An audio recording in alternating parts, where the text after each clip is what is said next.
Let's discuss question number 32 from test 4. This is from machine design. This question is from machine design. A band brake is given basically, and it needs to be designed for absorbing 30 kilowatt from a drum rotating at 500 rpm. So we need to design this, and the power, so let's write down the power requirement is 30 kilowatt, and the drum rotates 500 rpm. Remember, the direction of rotation is not given, so that you need to think from the problem. The diameter of the drum is 500 mm, and the friction coefficient is given.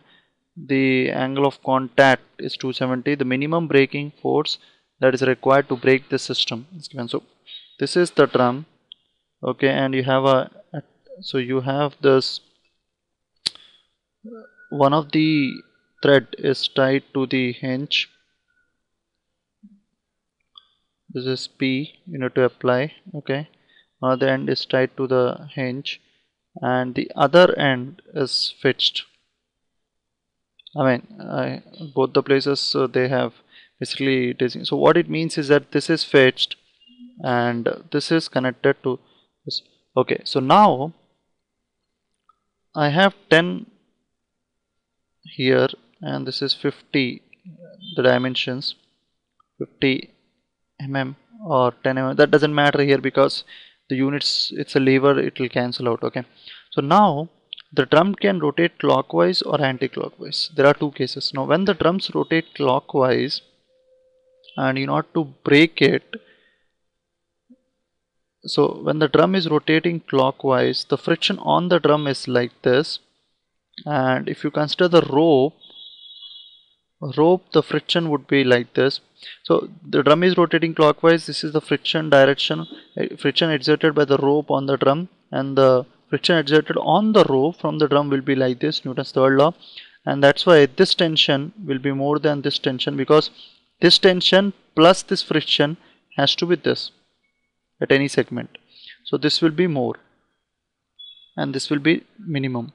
So when this tension is minimum, this tension, so the basic point is that this tension will be minimum when the drum rotates clockwise, and that's our point of interest here, because the minimum load P, the braking force will be minimum only when this tension is minimum, and this tension will be minimum only when the drum rotates clockwise. Now had the drum would have rotated anti-clockwise, the friction would have been like this, and friction on the rope would be like this, and the tensions, this tension would be this friction plus this tension plus this friction would have been this. Or you can just say, you can just intuitively think that when the drum is rotating clockwise, in order to brake the drum, this tension has to be more, because this tension minus this tension into R will be your resisting torque, right? So this tension will be more, so when the drum is rotating clockwise, and when this tension is more, this is minimum, your P will be minimum, because P will be just a lever ratio multiplied by this minimum tension. So let's say, so finally the conclusion is drum clockwise. Remember, the drum clockwise or anti-clockwise need not be given, you need to decide based on what is asked in the problem. So the T max by T mean is your e power mu theta, where e power mu is 0.3 theta in radians is pi 270 by 180 is in,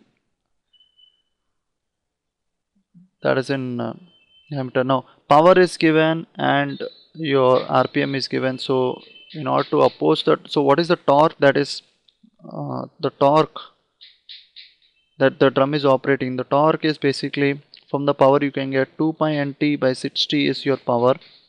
So this is the torque that is coming on the motion torque, or the torque that drives the drum is this. So this is 60 p by 2 pi n. So let's first calculate this torque.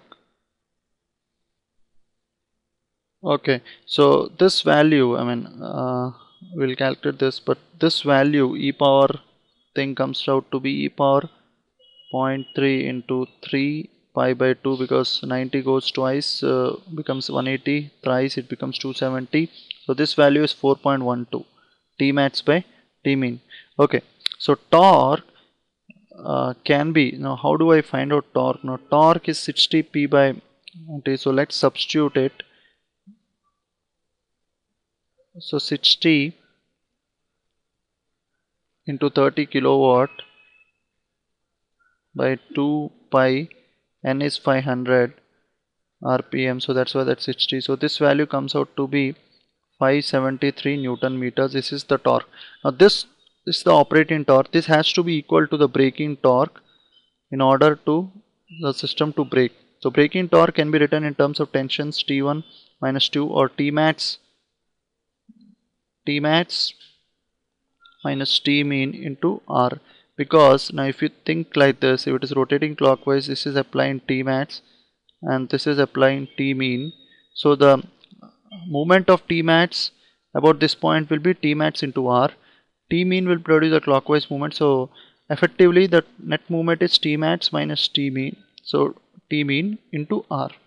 Because T max into R is opposing, T mean into R is assisting. So difference is total opposing, because T max is more than T mean, and that has to be your the operating torque. Okay, so I know the T max by T mean is 4.2, and I know this equation because this has to be equal to 573. R is d by 2, which is 500 by 2, or 0.500, and if you want to convert in meters. So finally T max can be, we need to find T mean because that's what is our interest. So T max I can substitute 4.2 into T mean minus T mean into dia 0.5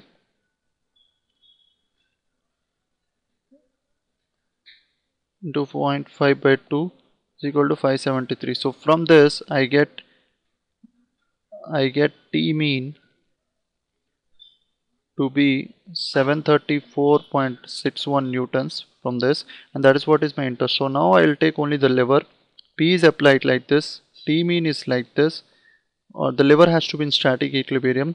So the moment produced by P is P into 60, and that is clockwise, minus T mean is produced anti-clockwise. So T mean into about this fulcrum O, T mean into 10.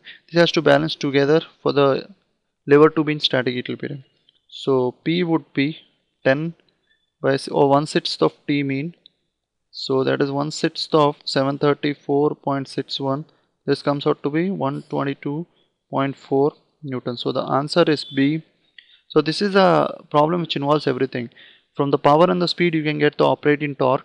Now in order to balance this operating torque, you need to decide where is your T max and T mean. That you will get from the question, because minimum braking force is asked. So your T mean has to be on the lever side, and that's why the rotation has to be clockwise. So these are all from logical arguments. So we have only two equations. T max by T mean is e power mu theta, that comes from the mechanics of braking drum, and T max minus T mean, another equation, is equal to the braking torque. Braking torque is equal to the operating torque. Operating torque can be found out from power and speed. So the answer is B. Thank you.